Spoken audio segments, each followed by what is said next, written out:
Hi Joséphine, welcome to our Innovators series. I'm thrilled to have you on our interview session today.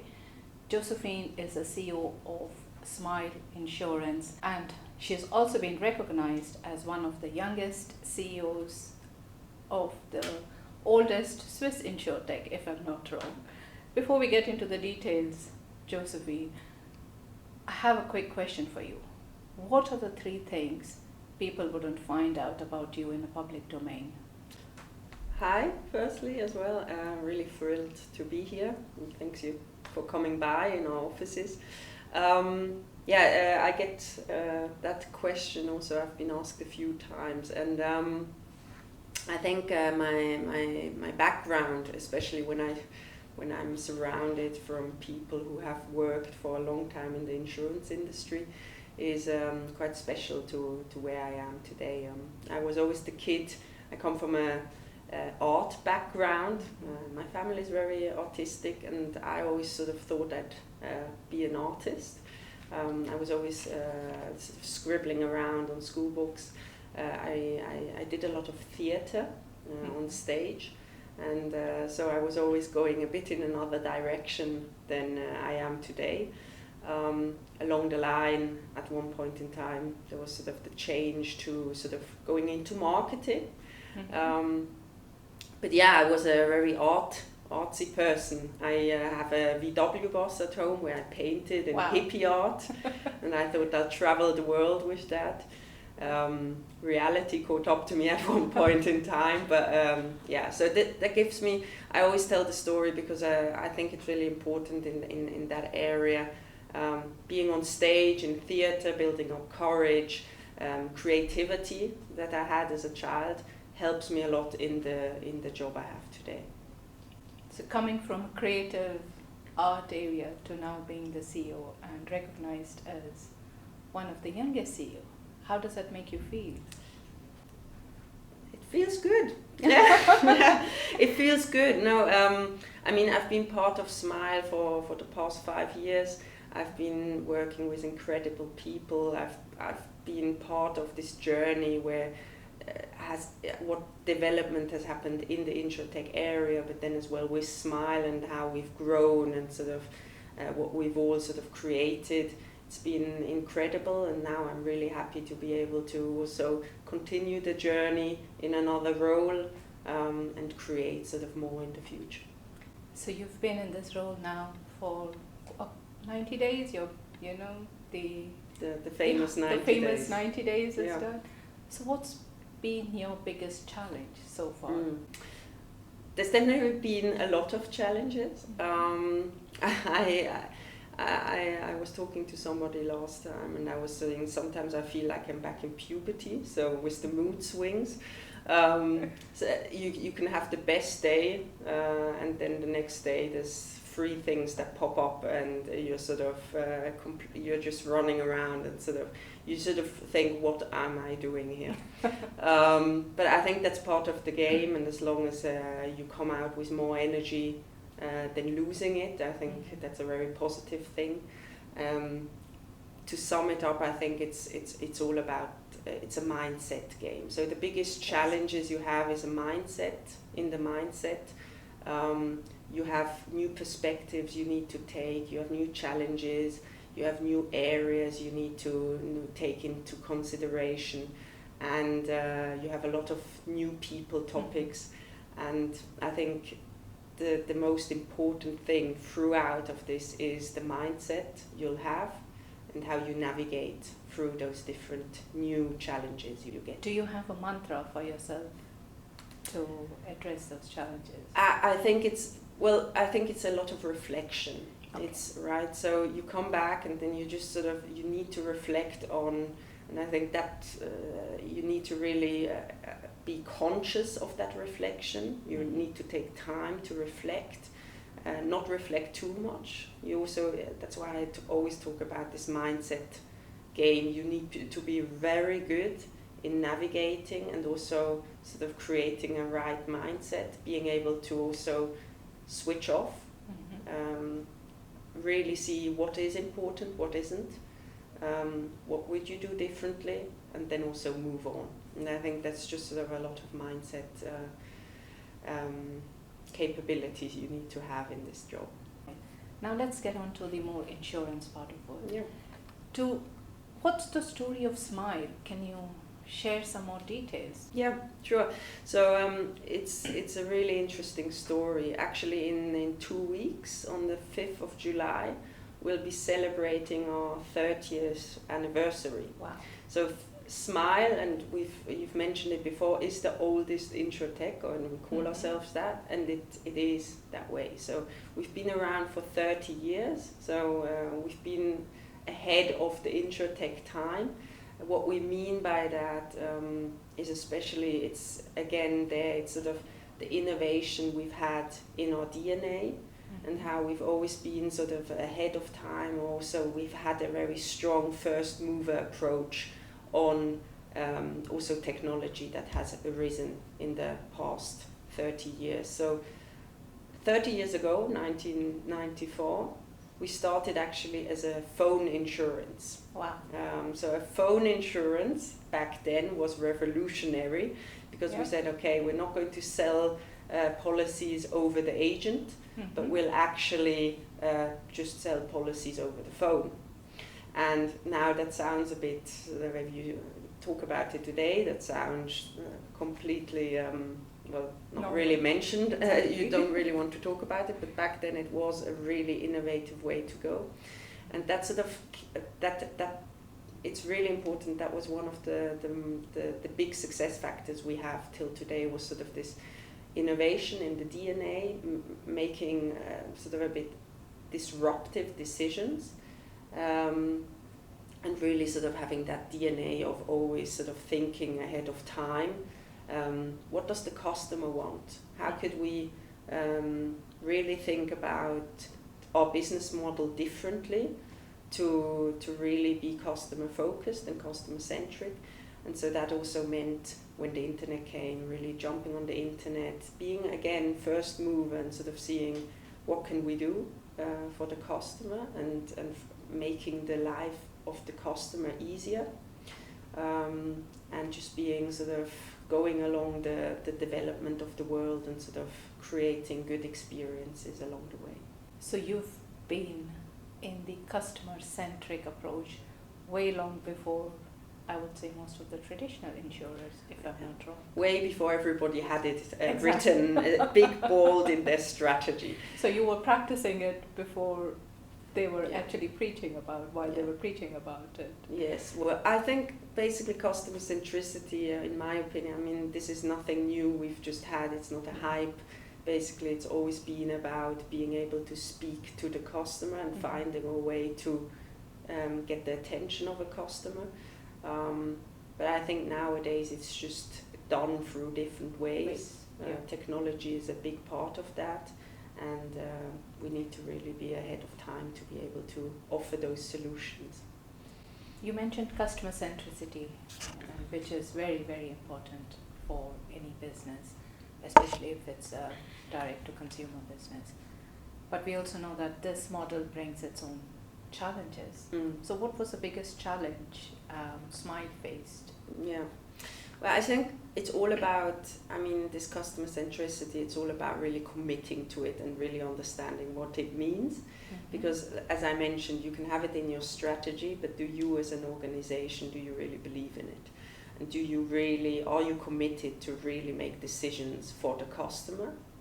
And not in terms of what would be the easiest way for the industry or the organization itself.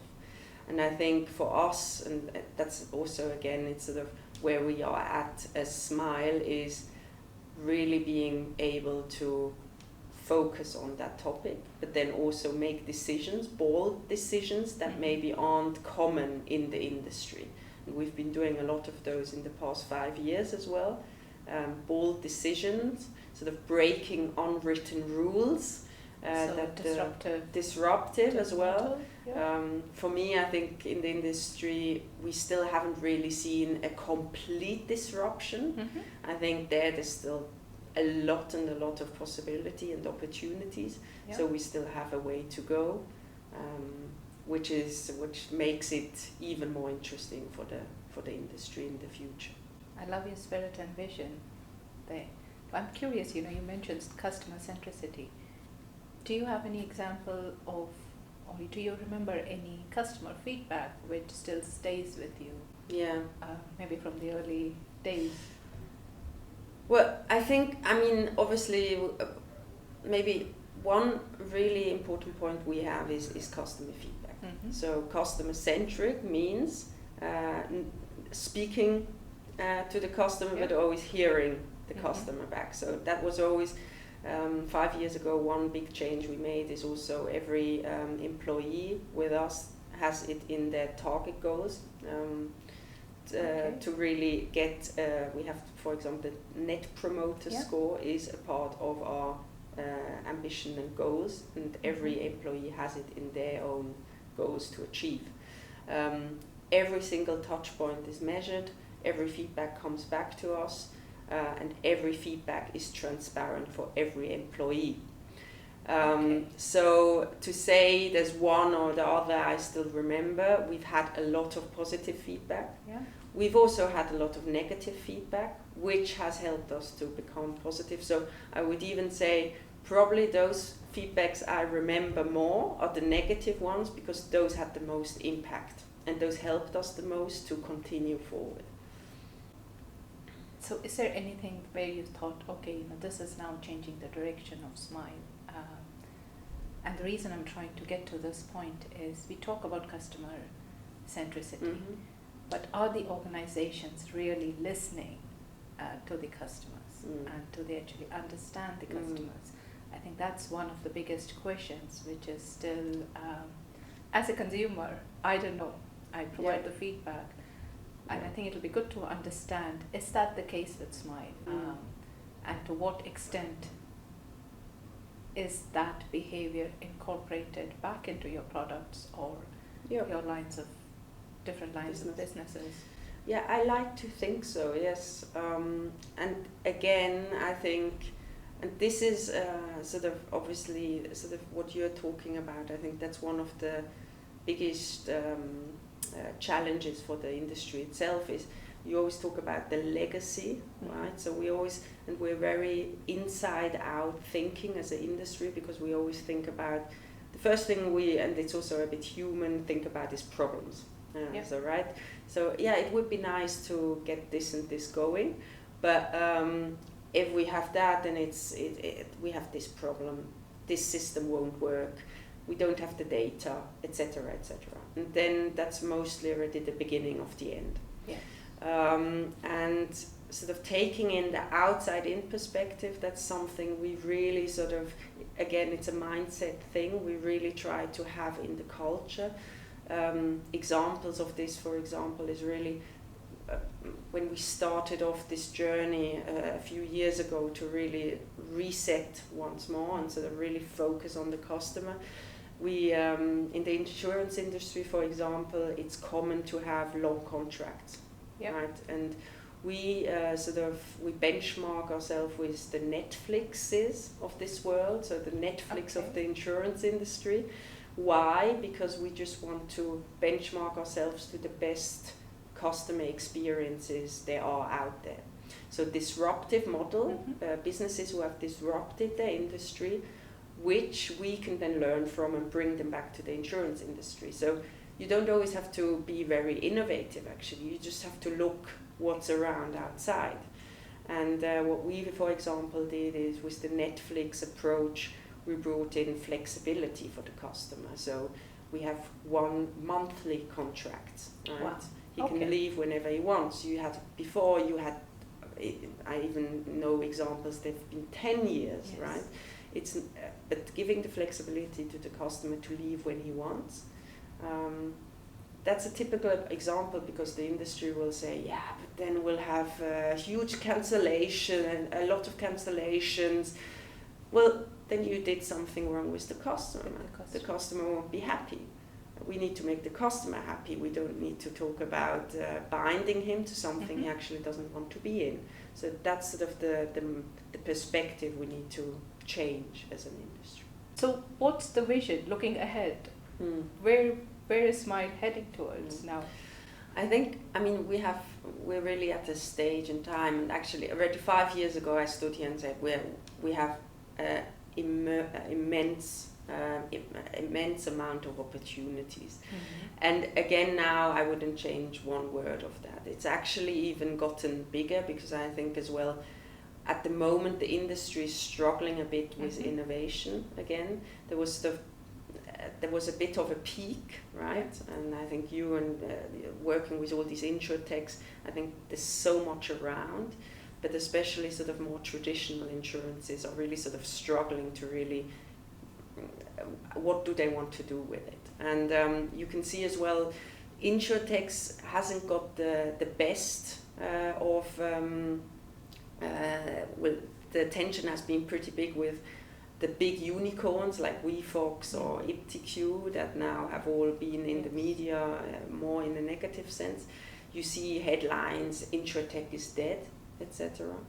And I think sort of it's really it comes out of a misunderstanding in what a business model in insurtech should be or not. And it's a very interesting part at the moment with building up good business models. I mean, thinking again, we as an industry, it's very easy to just say, yeah, all this insurtech business, we haven't yet seen something really arising and really being successful, so I don't think it'll work in the future. I think just our industry is just still very comfortable, right? And we need to do a lot in the space, because this is the future. And that's why I find at the moment, I see for Smile, I see a lot of opportunities. We see the market is growing. In Switzerland, the market is quite small still. Yeah. So there's an immense opportunity in Switzerland just to grow in the digital space. There's a lot to be done what customer centricity is all about.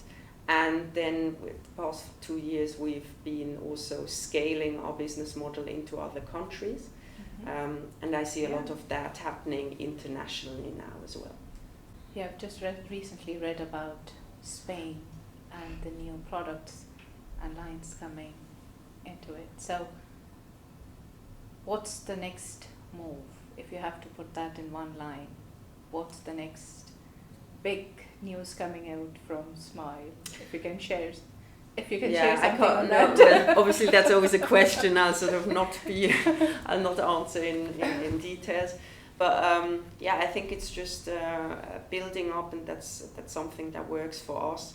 We've been building up since 30 years. We've been building up a very strong business model, a profitable business model, and we want to scale that in Switzerland and over Europe. And I think we at the moment really are we have this unique positioning from having a lot of experience, and we're very strong in our traditional insurance business, so core capabilities. That's really important, so we get the main business done, the homework we can do. But then again, we can focus as an insurtech, and we also in the positioning, we always think of ourselves as a technology company, a social media company. We think as a digital lifestyle brand. So we do the basics right, but we can also concentrate with innovation for the future. So you're in the best of both places. I like to think so. Yeah. And with the recent news about the organization or structural changes with Helvetia, how do you see that? Is that something that has a direct impact on Smile, one way or the other? Yeah, sure, definitely. I mean, for those who don't know, so Smile, we belong to the Helvetia. We are, when we were still a Swiss company, we were very focused for Helvetia Switzerland. But now we're always becoming more relevant also for the group and for the group strategy. And in there, I think obviously just the group also making changes that are happening on a European side of things. Obviously, with the expansions we are doing at the moment, with our focus at the moment in Austria and Spain. It gives us a lot of more. I mean, my job has changed a lot the past 2 years since we've been working with the international teams from Helvetia. So it's mainly on the Europe market expansion that you would be focusing on. Is there any thoughts on going to cross markets with, I don't know, embedded insurance or other examples in that area? I think it's all open. It's all open. I think I'm a strong believer in that, we have to get the basics right. I think when we were talking about how do we want to go internationally, there were 2 ways. You can go the unicorn way, which has, we see examples now we talked about them before. I don't think it's the time and place to go all in and risk everything, but then maybe also not get the basics right anymore. So at the moment we're focusing on Europe, we're focusing on the countries we have, we're getting the basics right, and then from there we'll scale and scale the things that are successful also. We've had good use cases in Switzerland, in Austria and Spain. We'll scale those, continue, and make new bold moves to create a better smile. Wow, that sounds like a great roadmap. So what's the secret, if you have to say it in one line, what's the secret sauce for the success of Smile? I think it all, at the end of the day, it's the culture. When the culture, with culture comes mindset, drive. I said before, the DNA that's always been innovative. I mean, I've been able to work with amazing people in the past 5 years. The past 30 years, I think there's always been really important people making decisions that have been very courageous and innovative, and I think that's the key to the success. The people and the culture that have made Smile to the company that they are today. Yeah, just heard the tagline that Smile makes me smile from one of your colleagues. So, coming to an end, what would be that one piece of advice you would like to give our women leaders in the industry? Well, just do it and have fun with it, and sort of be courageous. Sort of take the space. I sort of feel there's a lot of possibilities in the industry at the moment.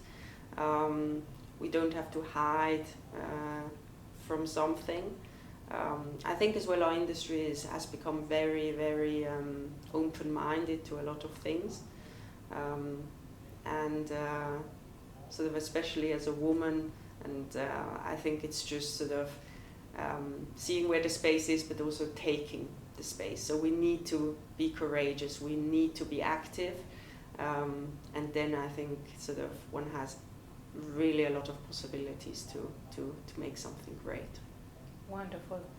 This was brilliant speaking with you, Joséphine, and thank you for being part of the Swiss InsurTech Hub, and we are also looking forward to collaborating more in that space and also inspiring other InsurTechs who are started their journey or in their journey for success. Thank you. Thank you very much.